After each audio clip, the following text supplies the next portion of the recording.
So this month's theme is love. I'm not going to talk about myself. We're going to make this a therapy session. Don't want to do that. But love is so much more than a relationship with someone else.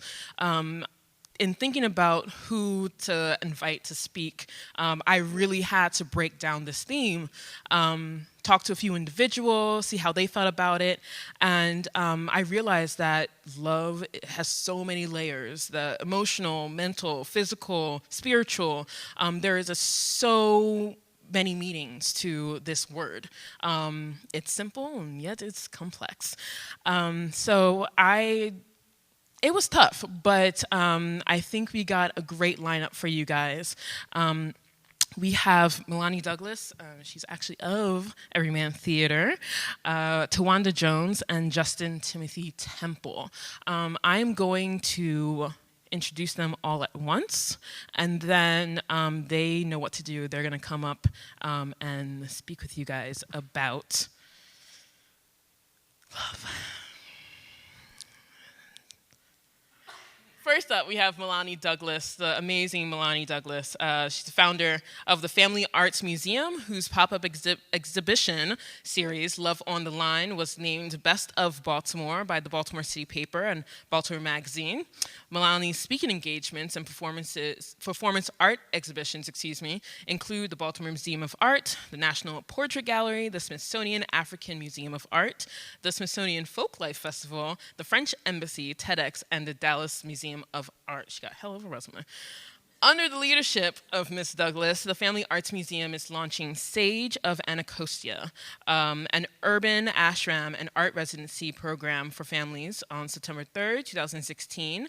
She's also the community engagement manager at Everyman Theater, woot woot, and holds a Master of Fine Arts from Maryland Institute of Maryland, Micah. Why am I doing it to myself? She will be speaking first. Thank you, Melanie, for being here. Second, we have the wonderful Tawanda Jones. Tawanda is a mother, teacher, and social justice advocate. She is, quote, her brother's keeper. Since the untimely death and brutal murder of her brother, Tyrone West, Jones has been active in her community, even around the world, fighting hard for justice for all victims of police brutality. Jones says she's a God-fearing woman and a very caring and loving person who pledges to never stop demanding accountability for those responsible for victims of police brutality and injustice. Thank you so much, Tawanda, for being here. And last but not least, Justin Timothy Temple. This is amazing. I'm going to go through this so quick. He is a yoga teacher and student, and passionate about the furthering his practice through constant study and sharing his experiences and curious students like him. He's also creative. He's an Instagram mastermind. I could go on and on about the wonderful Justin Timothy Temple. So there you have it. You have these three amazing speakers that are going to come up. I'm glad none of you guys got to go to work, because we're going to be here for a minute.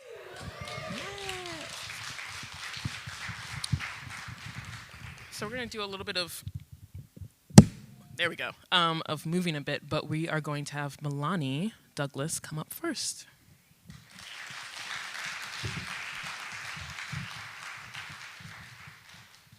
Oh, it's in my eyes. It's in my eyeballs. Okay, good. That was in my eyeballs. To get it out my eyes. Wow, so this is like where I come every day. So it's almost like having y'all in my living room, like this is my second family. So it's like sitting at home and telling you my story, right? And I have to tell someone my story because like if I don't, it feels like a dream sometimes, right? And every time I put words together, though, it just seems like they fall short of capturing my truth. And I often feel like I need another language, but to be honest, the only other language I speak is silence. And in these moments, during these times, silence seems like it's reserved for those who either want to oppress or forget.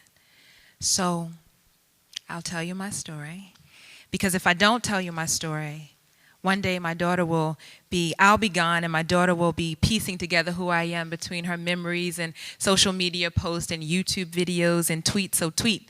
Y'all got to tweet this because she got to find me. And the memories that people tell her. So bear with me, because what I have to say is probably more like a collage than it is a story.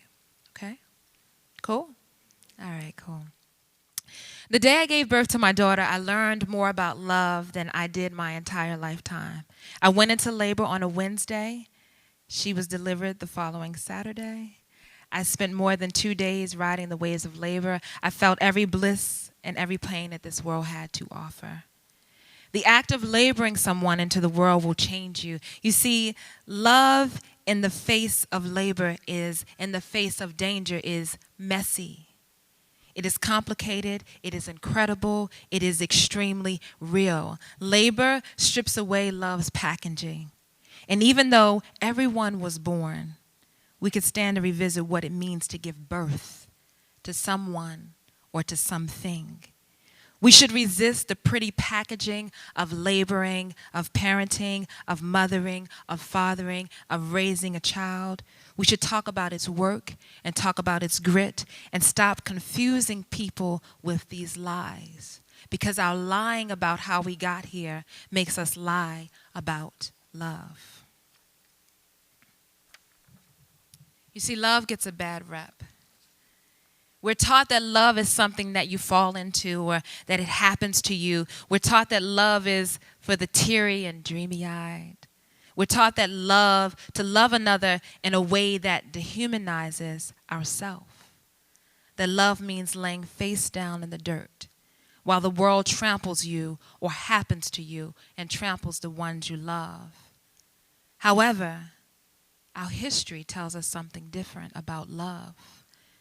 The analysis of slave rebellions that led to the emancipation of the enslaved people of African descent in this country, one can quickly see a pattern. The fastest way to have your plantation burned down to the ground or wake up to empty fields was to separate two people in love or to sell a child. Contrary to what we learn about slavery, there were revolts and rebellions across this land long before Union soldiers chose the color blue. Freedom was snatched. Oh, the baby's okay. The baby gets to cry. It's okay. Freedom was snatched, stolen, strategically arranged by those so-called slaves, and at the core of their motivation was love. The first thing many free people did was find lost loved ones, get educated, and get married. This tells us the priority of love and devotion. Perhaps it is a map to our own liberation. We hesitate in talking about love as an act of resistance and liberation and redemption. We separate love from being the prayer that it is. We mistake the quietness and vulnerability of love for weakness and forgetting the power that is there. We remove ourselves from the active participation in loving, forgetting that our ability to believe in love, be devoted to love, to surrender to love, determines our depth of our experience inside of love. We embrace a love that tells us to seek the one instead of oneness. They tell us to love like Jesus, but not like the one who flipped the tables and looked into the eyes of his traitor and called him out. Between Disney and bastardized revisions of religious texts, I understand why we misunderstand love.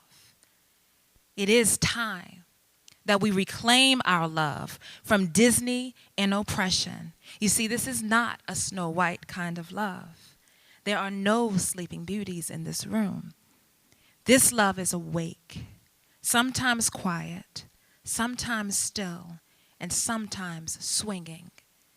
It's alive and undying. You see, I am talking about a Tupac Amaru kind of love, a La Toussaint L'Ouverture kind of love, a Nathaniel Turner, a Nathaniel Bacon kind of love, a Nanny of the Maroons kind of love, a Ya Asantewaa kind of love, a Robert Smalls kind of love, a Arminta Harriet kind of love, a Shirley Chisholm and Audre Lorde, a Jane Brown kind of love, a Tawanda Jones kind of love, holding space for her lost brother, her murdered brother every 7 days and calling his name until you call his name and remember his name. It is the love that is persistent in the face of addiction, police brutality, healing from rape, and gun violence. It is the kind of love that makes peace possible.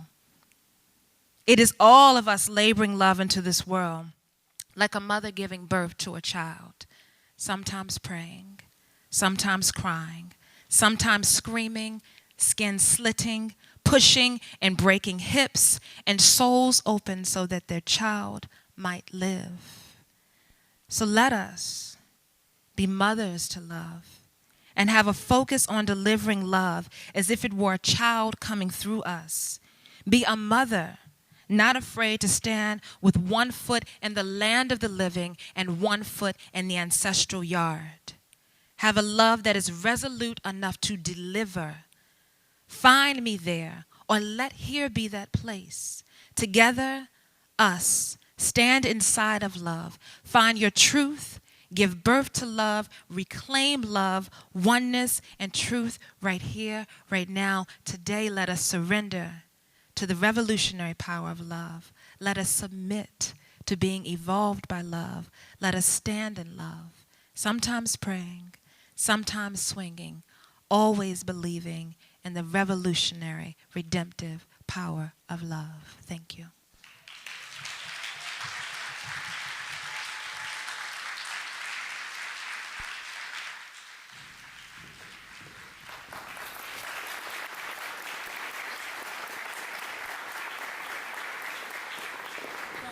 Good morning, everybody. Can y'all hear me? Yeah. Yes. So when I think of the word love, love is something very powerful. Love never dies. Love lives forever. And love is the reason why I do what I do. Because I am my brother's keeper.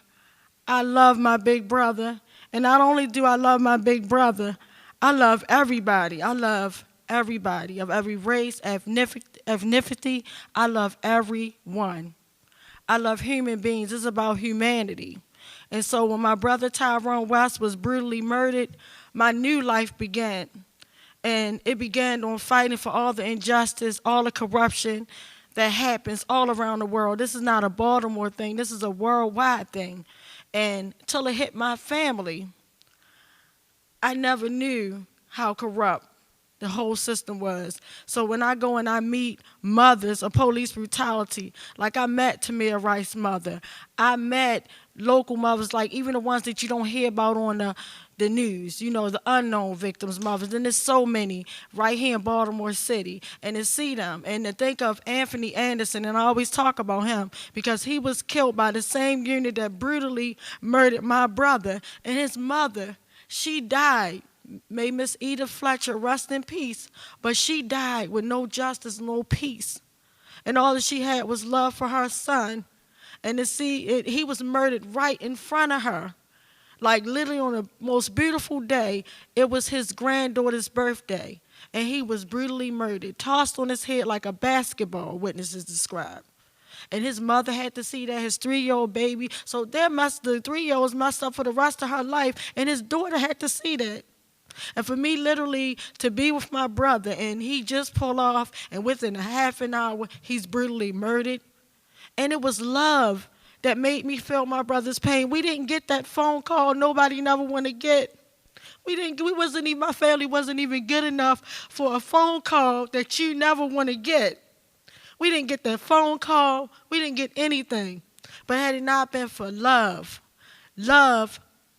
and that's God's grace. God's grace allowed me to feel my brother's pain when he was brutally murdered. Exactly 7 o'clock, I'm laying in my bed preparing my lesson plan for school because I teach all summer, teach all year round. It was for camp. And the crazy part, my brother get murdered. We just had officer friendly in my classroom. So love allowed me to feel his pain, and my family didn't even believe me.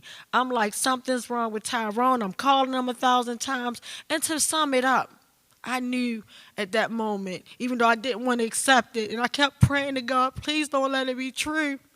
And I knew that something was wrong with my brother, and it was confirmed on the 10 o'clock news when I saw my brother's dead body laying on the gurney. I saw my Mercedes Benz in the middle of the street. I saw sobbing witnesses saying my brother was beat worse than anybody that they ever saw, worse than Rodney King. And we even know Rodney King, he was a victim of police brutality, but he survived his horrible encounter. We had 11 to 15 officers beat, stomped, pepper sprayed, tased, brutally murdered my brother. My brother, even in his death, when he was dying, his last words was, Trayvon Martin, help. The last conversation before my brother pulled off was, sis, there's a George Zimmerman on every corner, because the George Zimmerman verdict had just came in that Saturday, and Thursday my brother was brutally murdered. And with that being said, I love him so much that even now, they killed him, but man was spiritually still connected. I miss my church buddy. He was my everything. So he wasn't just like, so when I fight real hard for my brother, people don't understand, but it's the love that keeps me going. It's the love that I have for all the faces I see right now, because police brutality is so real. It's so unexpected. It can happen to any one of us. Any one of us. And that kind of love was to the point that when the outgoing state's attorney decided to give all these killers full immunity before he even got a statement, they hit my brother's body for 5 days. Even when I saw it on the news, we wanted to go and identify him. They labeled him as a John Doe, hit his body for 5 days. Took 154 days to tell us some foolishness that my brother died of a heart attack and dehydration when there's a water bottle on the top of my car, because me and him just got finished eating dinner. He drank one water bottle in my face, had the second one on the top of my car when they went through illegally and searched my car, had pictures of me and Officer Friendly on the back of my car.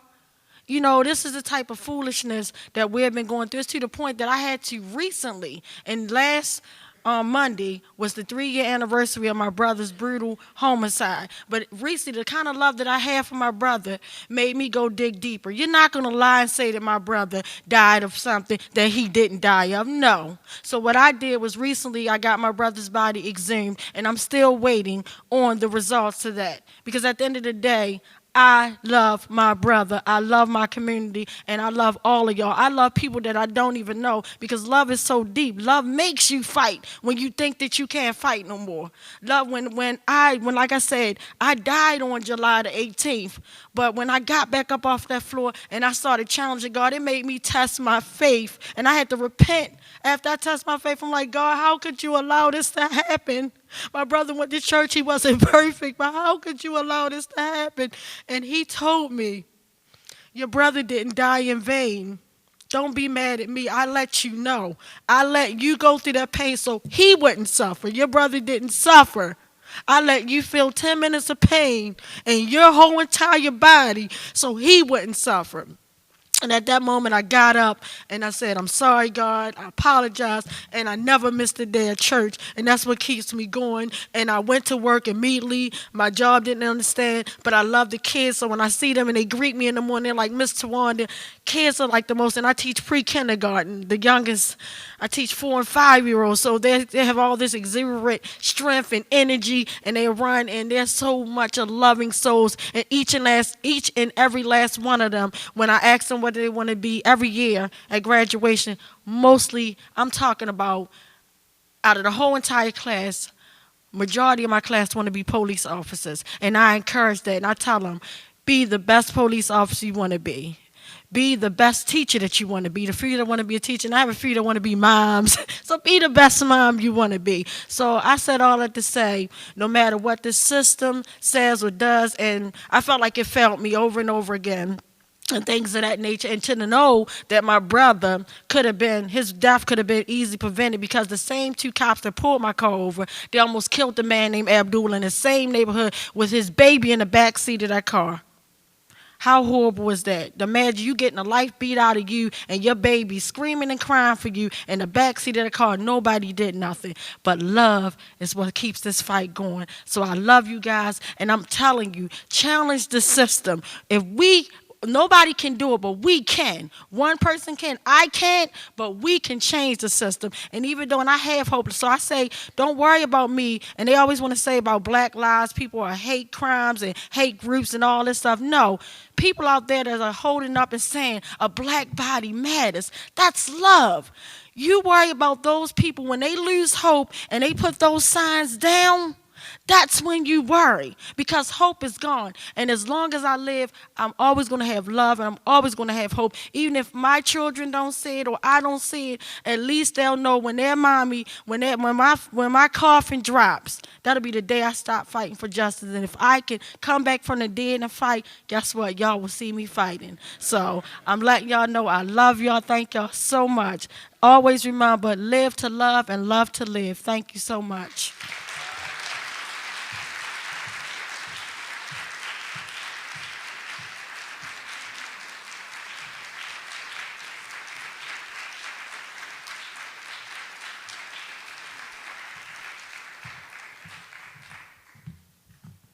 Good morning. I didn't trip coming up stage, so like 50% of what I try to accomplish today, I've gotten out of the way. So hopefully this will go just as smoothly. So first, I wanted to thank Tawanda and Milani for speaking. I don't know, it was pretty amazing, pretty wonderful, and I hope I can relay something even half as powerful as both of you have already. To me, well, I guess first I should go into a little bit of background about myself. I teach yoga. I haven't had the fortunate pleasure of the experiences that Milani has, nor have I gone through the unfortunate pain that Tawanda has. But the thread through all of that is love, and the experience of love, and acknowledging love in both of those things really is truly amazing. When I think about yoga and I think about practicing and I think about coming back every single day, the thing that's revealed to me is that nothing is accomplished without that sort of dedication. And not that you know, you can be there and do things sporadically, but to come back every single morning, to have a daily practice, to acknowledge self, really is truly transformative. And love is that. You can't love once and just say that's it.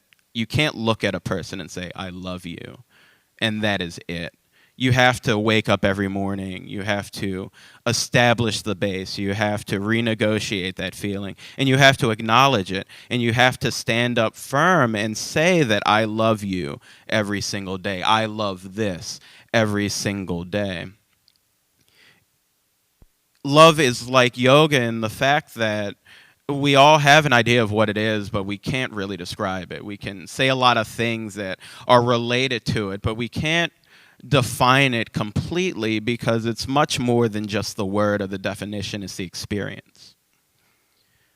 When we love, we think about it in terms of a budding relationship or an infatuation with a hobby, but really it's the thread that connects every single one of us to this earth, and it's the thing that makes us all human. It's our humanity.